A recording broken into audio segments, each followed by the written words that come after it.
I have complete faith that she won't be slapping me in the face, despite her body language saying otherwise. Wasn't that kind of stupid? That fool who got smacked in the face knew and recognized the risks that he was facing by not dodging out of the way. Yet he believed that he wouldn't get hurt simply by a misplaced sense of optimism that his friend wouldn't hurt him. And this concept is what we call optimism bias. Now imagine a scenario happening in a food manufacturing plant or a kitchen that deals with ingredients that are susceptible to causing health risks.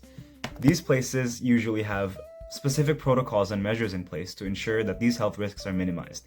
And the person dealing with these ingredients are well aware of the safety rules that are in place. However, when presented with real-life issues that can cause a disruption to their usual workflow, the human mind tends to calculate a cost-to-benefit analysis to see if it's truly worth the trouble to follow protocol. In this case, they know that the dropped ingredient now poses a risk of contamination to the batch that they're preparing.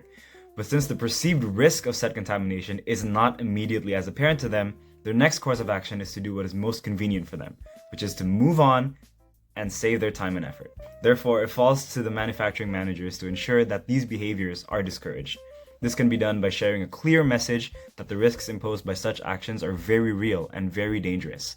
If the risks are made to feel more personally relevant to the worker, their optimism bias becomes challenged and they are pushed to follow safety and hygiene protocols more closely. This can be further amplified from the manager's end to rebalance the inner calculations that workers make by telling them that being safe is the most efficient way of working, while simultaneously refraining from rewarding behaviors that could encourage taking shortcuts, such as rewarding those who get their daily quotas done the fastest. And this has been a public service announcement to remind everyone that it's always best to be safe, even when the danger isn't as immediately as obvious as being slapped in the face.